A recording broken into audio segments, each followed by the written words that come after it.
Never a good feeling that I might have to update that slide about things that Wizards of the Coast have done wrong. Anyway, I've been thinking a lot about the last time I did an overview of my own custom Magic designs. I find this kind of engagement with custom Magic design really interesting. I like being able to talk through complex topics of game design and intent, and ideally with ways that designs can be improved and tightened up.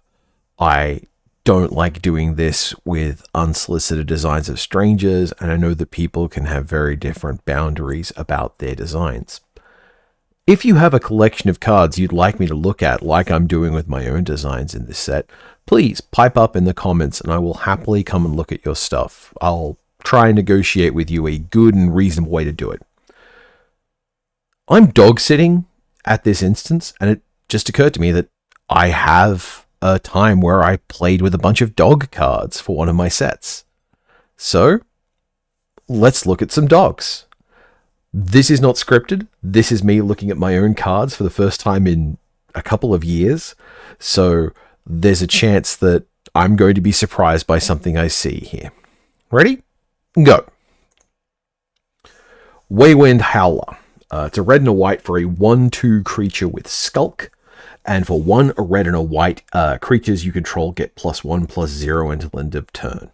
It has the flavor text, Outlanders don't train the dogs to run with the battle, they train them to avoid it.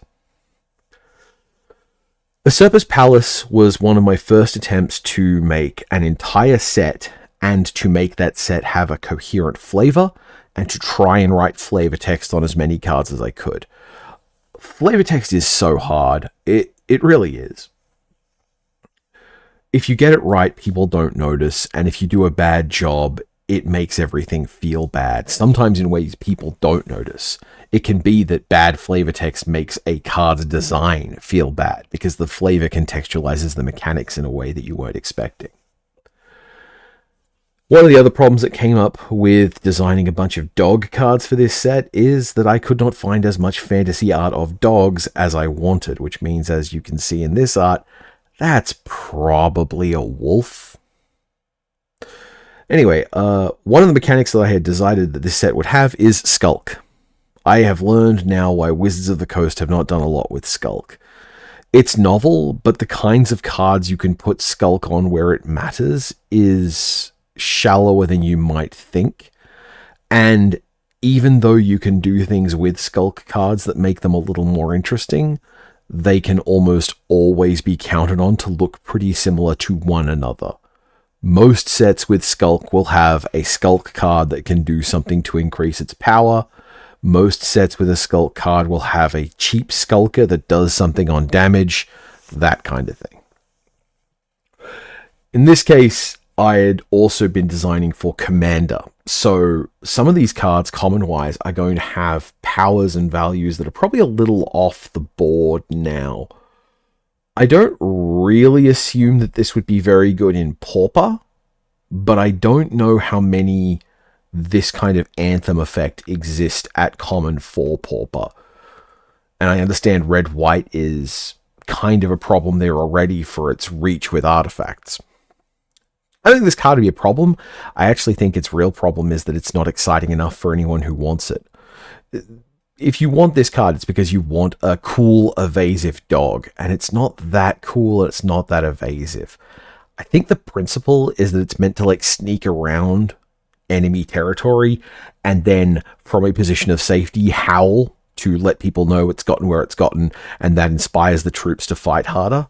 It's not a bad idea, looking at it, but I don't think this holds together very well, and I think that I have to think about it means that I didn't do a good job of communicating it on the card natively. Old Doorscar. Old Doorscar is double X and 2 black for a legendary creature, Dog Nightmare. It's got Ravenous and Menace, and whenever Old Doorscar deals combat damage to an opponent, that player creates a black enchantment token named Scar with, at the beginning of your upkeep, you lose 1 life. Old Doorscar is a reference to the legend of Black Shuck in Irish myth, which is a cursed dog, possibly Satan's dog, that scratches a door of a church and leaves a mark on it. I understand there are a couple of churches in Ireland that now claim that they have the door that Black Shuck scarred. This is also one of the sets with Ravenous I designed. I like Ravenous a lot as a keyword. I think that there's more to do with it than just here is a big creature. And I like the flavor of it encouraging greediness.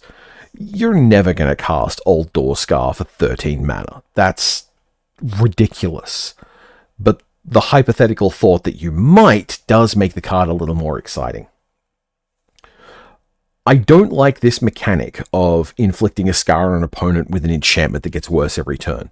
I think that particular vibe, it's too, like, I should have looked at this card and seen how small the text had gotten and realized whatever I'm doing, I need to do it differently. This is also from an older time for card wording. This creature was not a technology that we had access to at that point.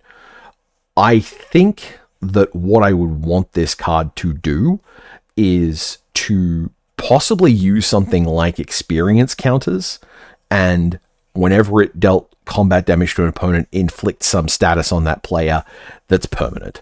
We now have non-planeswalker cards that create emblems when necessary for this, and I believe that there's a Golem card that can check whether anything has ever been dealt damage to if it's ever dealt damage to any player. I think I'd look at technology for that to get that flavor of, like, I've inflicted a scar that's permanent. I also don't think it feels a lot like a scar. I think it feels a little too much like a burn, like it's constantly dealing damage to you and it's slowly whittling you away. I'm a little torn on that too, because, like, I do think that it's a good idea to have cards that push the game to an end state, but I think that the flavor here doesn't line up with the mechanic very well, and I think that it's too wordy. Honestly, this card should probably just not have Ravenous. Outcasts Mastiff, 3 a red and a white, for a creature dog. Whenever a player attacks one of your opponents, that attacking player creates a tapped 2/2 green dog creature token that's attacking that opponent. When Outcast Mastiff attacks, gain control of all dog creature tokens defending player controls.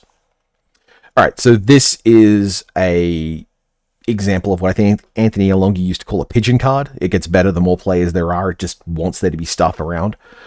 This does encourage a kind of aggression.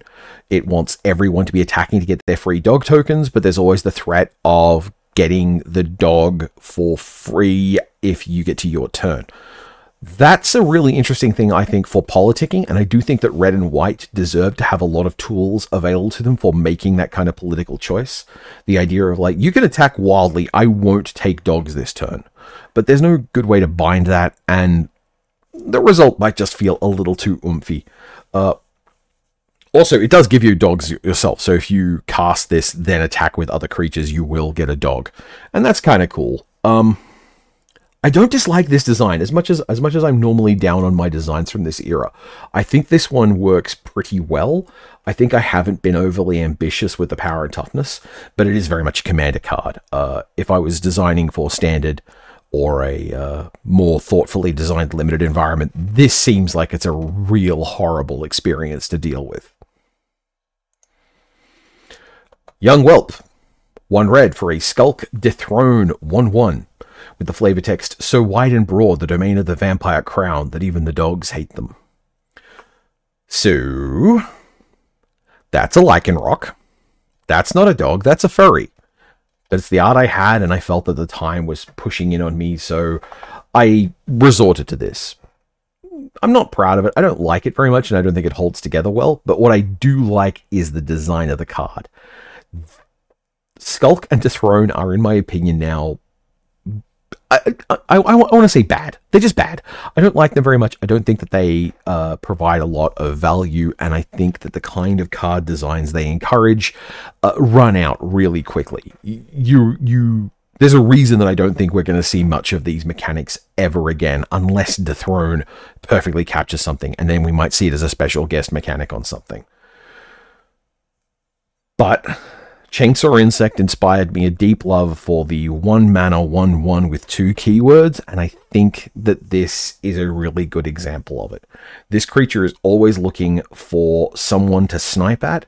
It does enough damage eventually that it will start deforming its own attacking decisions, and it will, as it gets to a certain amount of size, just be a good high value 1-drop.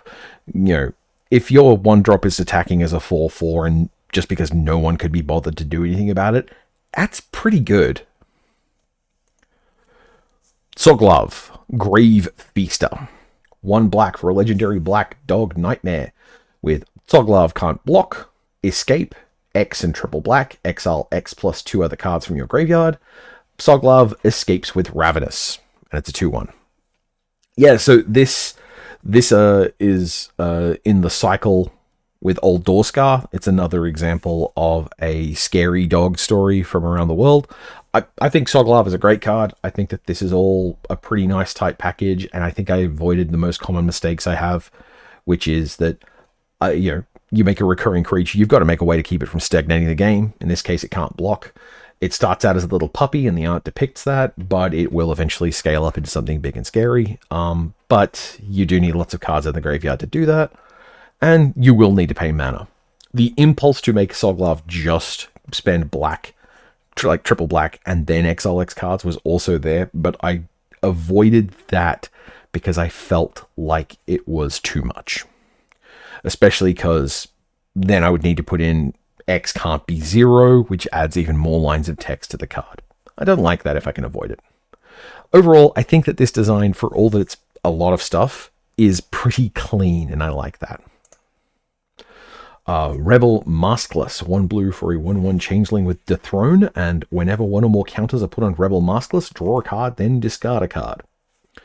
So, in lore, in the Usurper's Palace, there were 2 factions of changelings. Villainous creatures that were drawn from the myths and stories of the fair folk, one way or another. You had masks in the vampire community who were vampires who had done a ritual to destroy their own name, and in the process become formless and shapeless. They were super assassins and eventually became kind of a cult of their own. Originally created for political reasons by political leaders, they wound up becoming their own political faction and just not letting anyone know. Kind of a grand conspiracy sort. I thought those were fun. But also, when the outlands in the Usurper's Palace were damaged, a big environmental disaster, nature rebelled by producing fair folk, faceless things, as in they only had wooden masks and like creepy unnatural faces, which were raw nature that didn't quite have its own identity. This Rebel Maskless is one of the vampires that decided it didn't want to be a vampire anymore. It would be a dog, and it left to go live in the wilds as a dog. I like the story this tells. I like the way it keeps some of that relationship to power and monarchy that you have with the Maskless and the Dethrone mechanic, but also you need to know the lore of the setting to make this card make sense. And I like that as a designer because it tells me that I've used what's in the setting, but it does mean that this card out of context doesn't have a lot of juice. Splinter of the Old You is 3 for an artifact with tap, add 1 mana of any color, and 6 tap, target opponent gains control of Splinter of Old You, draw a card, and at the beginning of your end step, if Splinter of the Old You's owner controls a dog, they gain control of it. It's a mana rock, but it's a stick, and you can throw the stick, and when you throw the stick, if you've got a dog, the dog will bring it back. I think this card is borderline perfect. I just think I got the rarity wrong. Mana rocks with a second ability are available at common. Mana rocks where you can draw a card are available at common, even if after I designed this one, Bonder's Ornament got banned in Pauper. But there's 3 abilities on this one.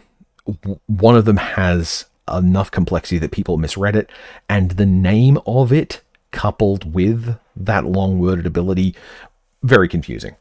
I like this a lot as a card that references dogs. I think this worked out really well when I had that sub theme of trying to make sure I had a dog for the month. But yeah, this card needed, I needed to swallow my pride and accept that it couldn't be common. Riling Kerr, 1 a red or black for a dethrone. escape 3 black, red, exile 3 other cards from your graveyard, and it escapes with haste. Look, sometimes you just have workhorse cards. I think that this card is not living up to its type line. It should just be a dog, not a dog nightmare. And I use the flavor of escape on dogs very differently in other colors, and I feel like I just made this card a mean dog, and I think that it's lacking in something. If this had been any other creature type, it would be fine, but because dog brings with it specific flavor, this is not great. Also, Riling Cur, I have a nagging suspicion I thought that name was clever, like it might be referencing a pun or it might be an anagram of something, but whatever it is lost to time and it doesn't stand on its own now. Steadfast Companion, 3 a green and a white for a creature dog. Undaunted, 3 a green and a white, exile this from your graveyard. Target creature you control gains indestructible and hexproof until the end of your turn. Put Steadfast Companion on top of your library, and it's a 3/3. So, this is also a problem. I think that what it's trying to do is really good. I think the notion of this dog that's very loyal and it keeps coming back and it protects you, that's really good. Finding a way to do that doesn't involve an infinite looping protection spell is, to me, the desirable. I think that I did a mistake here. I think that this is a bad design, and I should have found a way to do something with this art differently. What I do like about it is Undaunted. I think that a 5-mana 3/3 Undaunted card is a really good basic level design for Commander, because it's a 2-mana 3/3 in a format where early aggression is normally not worth it. So you design a 5-mana card, you make it a 3/3, and you give it an ability commensurate to a 5-mana 3/3, which can be pretty scary. Like, look at Chainer, and then you slap on Undaunted and adjust it down a little. Just making that early game pressure more available for everyone. Devoted Healer. 1 green for a 1-1 trampling dog with escape 5, exile 5 other cards from your graveyard, and it escapes with 3 +1/+1 counters on it. It's a split card by the back door. It's 1 mana for a Defiant Elf or a Charging Badger, or 5 mana for a 3/3 Trampler. This is an example of a design that I think is mathematically right, but not worth ever putting in a file. I think that this should be something more interesting. I think it should either be cheaper and smaller, or it should do something when it comes back. The idea of, with the Afterlife available, people just like getting their dogs back is really desirable. I think that's really cute. And I think it's like the most obvious thing that people would want to do in the context of the dog. But, you know, I don't do enough with it, I don't think. There's like 1 or 2 cards that do a good job with it, and everything else is just kind of, yep, it's a dog, it's got escape. Enormous Houndframe, 4 and a white and a blue for a construct dog. It's a 5/6 with Dethrone. It's rare. Whenever Enormous Houndframe deals combat damage to a player, you may draw a card. If you do, that opponent gains that much life. This card sucks. This card is meant to play around with Dethrone so that it can get really big and constantly reward one player, and you get into a deal where, hey, don't block my creature, it will get you life and I'll draw a card, and that way the Dethrone can keep building up until the moment of inevitable betrayal. But it's just not going to happen, and you've spent 6 mana on a 5/6. Quite frankly, the idea of a Dethrone creature that makes the opponent gain life should be something smaller, better, and just much harder to block. It shouldn't be something where there's a choice. And as you can see, it already stuffs the card pretty well. Again, Dethrone is a mechanic without much space to it, and I discovered that the hard way. Swiftpaw, Outland Seer. 1 green for a 2/1 legendary Fox Shaman with red. Gains your choice of reach or haste until end of turn. And when this deals combat damage to an opponent for the first time, create a tapped 2/2 green dog creature token, put 3 stun counters on it. I love this card. I love this design. I am confident it was inspired by the artwork showing this cool little fox shaman. I would have loved for it to include a dog in the art as well, but it doesn't have that. So what is this? It is a red-green commander that is available for some kind of pressure and card advantage kind of deck. I don't think it's good enough on its own. This is very much a low bracket kind of I have a fun deck about attacking a lot kind of card. But all the pieces here amuse me because through the red mana, it gains access to a red-green color identity. But the red mana lets it be able to be fast and hasty, or it can jump and have reach, which means that this is a quick fox that can jump over a dog, and the dog has stun counters on it, making it lazy. I like how all these parts work together to make the phrase "the quick brown fox jumps over the lazy dog." I don't think this is good enough to play anywhere, and therein lies some of the tragedy of the card. I think that the novelty of making a card that does this is clever, but I don't think that there's a home for it anywhere. And I think that that's the thing I should have concentrated on more than making myself feel smug. Darkling Courser, 1 white and a black for a 2/2 enchantment creature spirit dog. When Darkling Courser enters the battlefield or attacks, exile target card from a graveyard. If you do, create a 1/1 white and blue spirit creature token with flying. Vote for white-black. This is a card that already exists, Beckon Apparition, I believe it's called. It's 1 hybrid mana at instant speed to exile a card in the bin and get a creature. I don't think it should be common. I've come to be of the opinion that enters or attacks should not be on common cards. Not because they can't have that level of power, but because the simplicity of commons is really important to me now. I've basically spent the intervening 3 years trying to get better at drafting, and the result has had a really strong opinion on what commons should be capable of forming in my head. I do still really like the design. Darklings are a type of creature in the setting that are responding to the swelling around availability of extra life.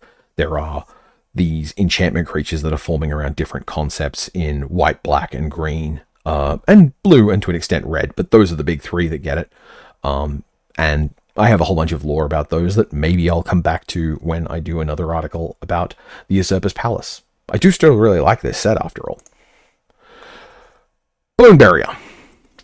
The second best card in the set, in my opinion. It is 1 and a white for a creature dog. Common, when it enters the battlefield, choose 1. Exile target card in a graveyard. Exile target skeleton creature. And it's a 2/2. With the flavor text, Outlanders train their hounds for a variety of reasons, but always to be good dogs. The artwork is from Gwent, I believe, as well, and it's one of the reasons why it's such a good, pure fantasy artwork of a dog with some bones. This card is doing pretty much everything I want a common to do.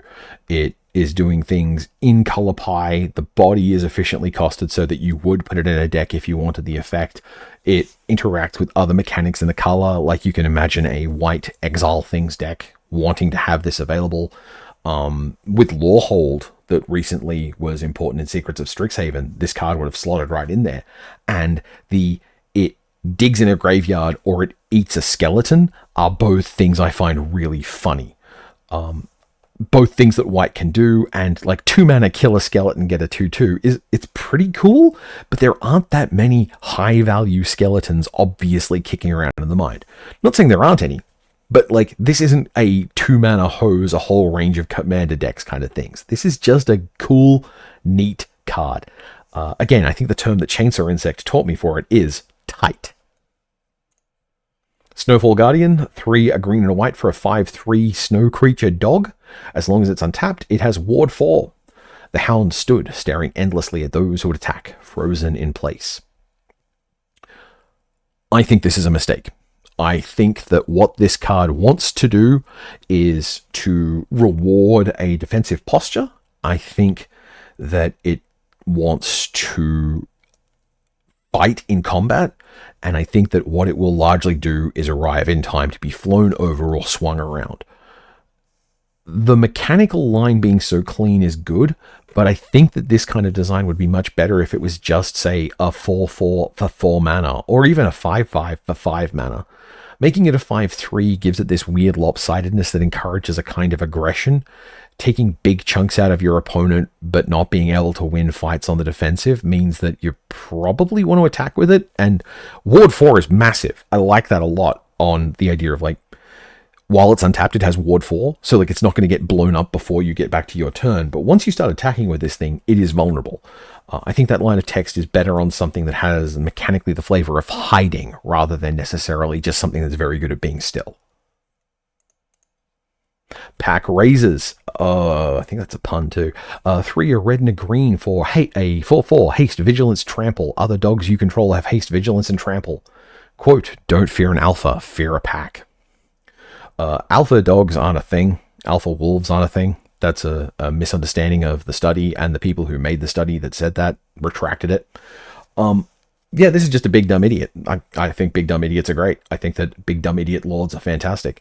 It might be better as like a 6 mana for a 2/2 with this text line that makes 2 copies of itself. So you have to like kill multiple. You have to kill multiple versions of it. Maybe, I don't know. I'm not sure. I like how the text has a lot of room to breathe on this one, and I like how it's nothing that you don't want. But also, like, what does it matter if your dogs have vigilance and trample? A lot of dogs are small anyway. They're not going to be doing a lot of blocking and attacking. And they're not going to be trampling over a lot of things. But still, I like this kind of effect a lot. I'm a big sucker for Fires of Yavimaya style design. So the idea of having something that kind of be a typal version of that, I like that a lot. Worldhound Pup. This card prompted one of the most remarkable lists of discussion I've ever seen for one of my cards on the subreddit. Worldhound Pup is green and a blue for a creature dog. It is a 1/1 with you may play a number of additional lands on each of your turns equal to Worldhound Pup's power. For 2 a blue and a green, put a +1/+1 counter on Worldhound Pup. And the flavor text is, the vast knows the scale of the world in ways few even consider. The idea is that this is like a traveling dog with a indigenous, like an Inuktitut kind of explorer who's capable of traveling all over the world via the ice caps. Flavor-wise, I think it's peerless. I think the art is fantastic. I'm so happy I found a card that I designed that I like with this. I think one of the big complaints in that thread that was probably legitimate is this should probably be rare. Oh yeah, this should probably be rare. I do think that this card has too much on it. I think that people arguing about whether or not it should work the way it does, or that it was overpowered, are just absolutely off the mark. People were talking about, God hands, where you giant growth this thing so you can play 4 lands on turn 4.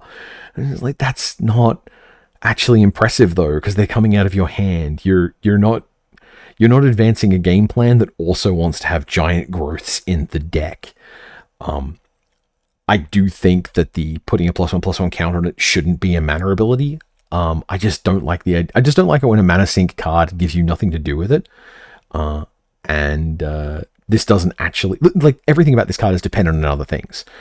Top decking this card when you've got no lands in hand is just absolutely wretched. On the other hand, blue-green landfall decks probably would absolutely adore it. So I'd probably uptick it to rare, and I might make it so that the +1/+1 counter is a thing that, say, checks every end step if a land entered the battlefield. So that way you've got a reason to care about what other people are doing. No one's going to hold their lands in hand to protect themselves from your Worldhound Pup. Maybe just make it a pure exploration instead of referencing its own power. Or make it so the counter triggers only once you have a certain number of lands. You see, these are the kinds of things I overthink about. At the very least, this card could probably be better if it just lost the +1/+1 counter ability and maybe gained, say, Ward. Seized by the Hunt. 3 and a red for a sorcery. Gain control of target creature until end of turn. Untap that creature. It gains haste until end of turn. Then put 2 stun counters on it if you control a dog. And the flavor text is, oh, don't worry about them. They just went for a walkies. A bill. Matchmaker mask. Knowing that I had changelings in the set, I wanted to do what I think of as Goat Napper designs. Goat Napper is a card from the original Lorwyn block, where the flavor of the card is very narrow and very funny. It's a goblin that can steal a goat. And there are no printed goat cards in Lorwyn. There are a couple of things that make goat tokens, but those aren't very valuable. By being able to kidnap goats, though, the Goat Napper is able to kidnap every changeling. So, in this case, this card is about rewarding any players for having any of the changelings on the battlefield. I don't like how much the art looks like a bunch of military soldiers with guns. It doesn't do a good job of conveying the idea of being both conscripted by a moment of folly and then running around with a bunch of dogs. Alas, that art idea might be too specific. But still, I'm glad that by giving myself the theme for the Magic cards, I wound up with this kind of goat napper design. I like them. Trusty Retriever. 5 for a creature dog, Vigilance Reach. Whenever a 1/1 creature you don't control dies, create a food token. It's an artifact with blah blah blah. And before the Scourge, they hunted dragons. Now all prey falls much easier. And it's a 4/5. I live with a dog person, and she will happily tell me all sorts of details about what dogs are and how dogs behave and what different types of dogs do. And one of the things I've learned is that retriever is not just a generic word for dog. Because, of course, you throw a stick and dogs will catch it and bring it back. And I thought fetch was just like a generic thing that all dogs did. But no, retrievers are dogs for hunting, where you shoot the thing and the dog goes and gets it and brings it back to you. That's the retrieval. That's the thing it's doing. And with that in mind, I kind of liked the idea of trying to represent something like that here. If something small dies, this dog goes and collects the corpse and brings it back to you, and that's how you get food. I don't know if it's any good. I like the limitation on it in that it looks at what other people have and their stuff that dies. There are ways to combine this with stuff. You can make people gain tokens and then kill the tokens off and use that to supply a lot of food. And that's fine. But what I like about it the most is that it asks questions. What this card is for is a bunch of questions. And then along with it, you have just a big 4/5 Vigilance Reach. I think this is probably one of the better, just good value, interesting designs I've put in this set. Mosspaw Pup, green and a black for a 1/1. When Mosspaw Pup enters the battlefield, mill 3 cards, then put a land card from your graveyard onto the battlefield tapped. Ugh, a plant and it's cute. Someone else deal with this. Jara of the Black Thumb. This card was considered pretty overpowered. I think they're probably right. I think that there are ways to do what it's trying to do a little better. Just making it mill 2 cards and then only looking at the milled cards would be better. The idea of it having only a chance to get you a land, I like better. Indeed, I kind of like the idea now, because I'm anti-shuffling, of having it mill like 6 cards, but grab lands and put them in your hand, or grab a land and put it in your hand, and maybe being a 2/2 or even a 3/2. Just something to, like, the milling and the lands advancement is the point. A kind of a semi-rampant growth that's not quite reliable seems like the kind of design that's just perfect for disappointing players rather than exciting them, and the overall power level of the card otherwise is a little much. But I do love the idea of this dog that like brings with it this verdant land, like there's a blossoming and a swampiness to this kind of dog's presence. So I think I would want to save this design, but I do think that everyone I argued with saying it probably wasn't overpowered. It probably isn't overpowered, not for commander environments at the time, especially in a non-bracketed world. And I don't think it's any kind of combo piece, but I was trying to fix problems I perceive with commander by raising the level of available stuff for everyone rather than trying to just let people separate out into places where they can enjoy themselves the best. So I think that the bracket system addresses, ironically, what this card wants to address. Judge's Herder, 3 a white and a blue for a 4/5 artifact creature, construct a dog.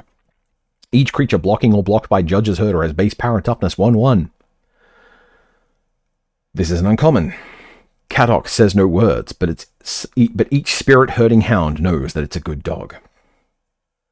So the reference there is Caddock is a character who shows up elsewhere in the set, who's like a silent witness or something like that. And mechanically speaking, I think this is pretty cute and novel. It's a kind of white-blue death touch. Probably not uncommon. And I think this would be better if it was a 3-mana 2/2 that did this, because then you can at least trade with it with 2 creatures, and there's a little more precarity there. When there's a 5 toughness, that's just absurd for it to try and fight its way through. And of course, it dies to Death Touch anyway, which is ironic because it kind of gives itself Death Touch. I think the design is okay. I think that the card trying to be an artifact dog is not great. And also, this doesn't have to be a dog. This is just a magical pet to someone who can impose these rules. And I guess it does imply that the card Kadok should also impose something about 1/1s, and it doesn't. Lazy Stray, 1 and a red for a 4/5. Creature dog. Whenever Lazy Stray deals combat damage, tap it and put a stun counter on it. Of course, there was never any promise of anything else, so really Lazy is more of the human's problem than the dog's. Another art problem, this is Arcanine. This is just a Pokemon. Now, it's a Pokemon that looks kind of like a dog, but, you know, it's too recognizably something else. This is not a good custom Magic design because it immediately makes you think, oh, Arcanine, and then it doesn't do anything like Arcanine. I think the mechanics sound. I think the body and the cost is great. But yeah, I just think that I should have tried harder to find better art for a lazy dog. And of course, I wanted to put a lazy dog reference in there because, you know, a quick brown fox. Nugai, Noble Friend. 1 and double white for a legendary planeswalker. Nugai. At the beginning of each end step, each player gains control of all non-token permanents they own.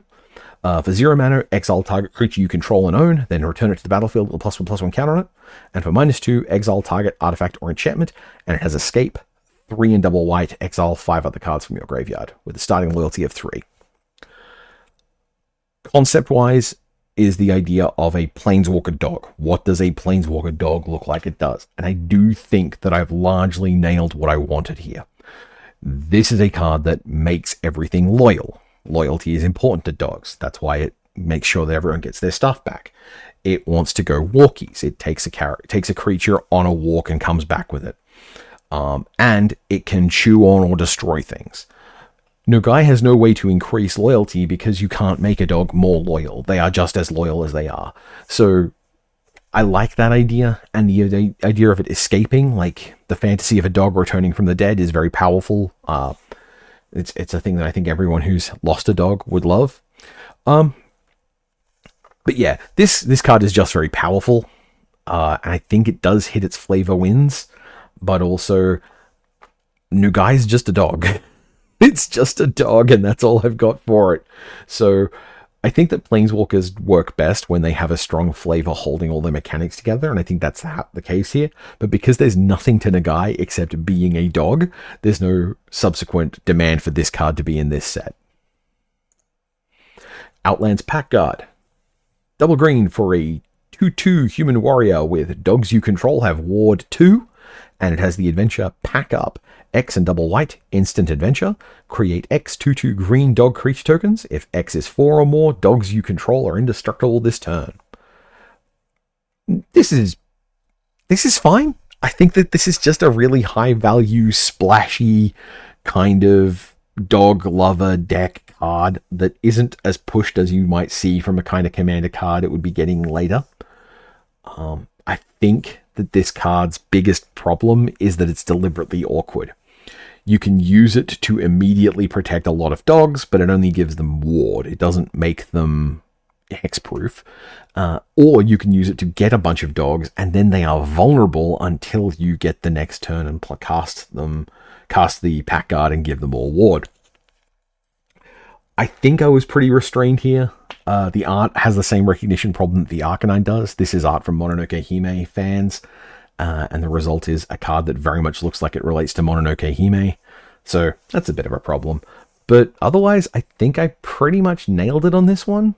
I think it might be slightly below what it could be. But I don't think there's anything wrong with playing it safe. And by the way, I played it safe when I was designing a lot of these cards originally. At the time, I thought I was being pretty conservative, and I was regularly downpowering my designs in the design file over time to just keep them from being too obviously good. And even now, I think I'm happy with the power level this is, and I think that this power level is a little low.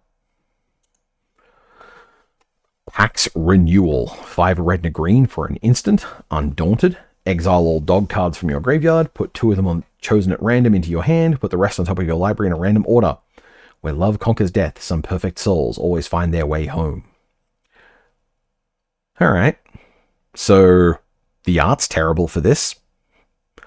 This is also a design problem I've noticed I wind up in a lot, which is there is too often an impetus to just put the word random on a card and say that makes it red.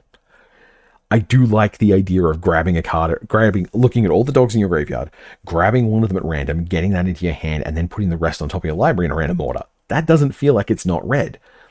But the question is of how many decks are going to want all that? Who's this for? Especially because this is going to cost 5 mana. Oh, sorry, it's 2 of them. So that makes sense, because then it's 5 mana to pick up 2 dog cards from your graveyard. Oh, sorry, it says 7, but it's got Undaunted, so it's going to cost 3 less, which means instead of costing 7, it costs 4. 4 mana, instant speed, draw 2 dogs, stack the top of your deck with dogs. I've talked myself into it. I think this card is really good, but it shouldn't be common. This should probably be an uncommon. Even if the card it was originally designed to copy, Foot Bottom Feast, and its Mirage copy that I don't remember off the top of my head, even though those are common, those are very different, and just the execution of the effect is much simpler. So this shouldn't be the way that I address that need at common. Fleetfoot Fetcher. 1 white for a 2/1 dog. Escape 2 and a white, exile 3 other cards from your graveyard. Fleetfoot Fetcher escapes with a +1/+1 counter on it, and when this enters the battlefield, return target artifact card from your graveyard to your hand. I love this design. It's Savannah Lions that then does something in the late game, which is a design space I really like for commander cards. It's playing with a ball in the art, and when it comes back from the graveyard, it brings something with it, like it fetched or dug something up or brought it back to you. I like that. I think that has some charm to it. And this effectively means that it has exile 4 cards from your graveyard, because you don't want to bring this back unless there is a 4th card in the graveyard for you to grab, because the artifact you wanted to grab is going to be part of the... You don't want that to be part of the escape cost. I think this is a really cool card. It's getting back I think it's actually modeled on a Griffin from Mirrodin, that when it enters the battlefield gets an artifact out of your yard, or it might be something from Shards of Alara. I'm remembering a gargoyle, a 4 mana gargoyle that did this. Anyway, yeah, I like this. Outlands Pathhound, 3 a green and a white for a snow creature dog. At the beginning of your upkeep, manifest the top card of your library. Exile a face down permanent you control face up. If the exiled card is a land, put that card onto the battlefield tapped, and it's a 4/5. While this is good and it's lovely art, I think it's really great, I do think that this is a mixed message when I have all these other cards that interact with 2/2 dog tokens, and this one does manifests. I think that this should probably have handled things differently. I like the idea of the Outlands Pathhound as like this horse-sized dog that the person is using to explore, relating to land, in which case that should be doing something about lands every turn, because you're constantly exploring and constantly finding new places. Like maybe when it attacks, it gets a stun counter, and every time you remove a stun counter, you get a land. Something like that. I'm not sure. But the point is, the theme and the art clearly pull in one direction, the mechanics pull in another, and the mechanics are good, but the mechanics are just good because they're generically good. They are good mechanics to have on a card, and I would want those mechanics somehow. So, I feel that this is 2 cards in 1 hat. And I should have done a better job. Scrap Retriever. This card makes me weirdly sad. It makes me sad because I don't think there's any way to do what it's doing right. So, 4 mana for a 3/3 dog. Whenever it deals combat damage to an opponent, exchange control of target artifact that player controls and target artifact you control. And it has the adventure Switchcraft, which is a sorcery. It creates a colorless equipment artifact token named Stick, with equipped creature gets +1/+1 and equip 1. My problem here is that this card is an uncommon and should have the adventure reminder text, and there is just no room.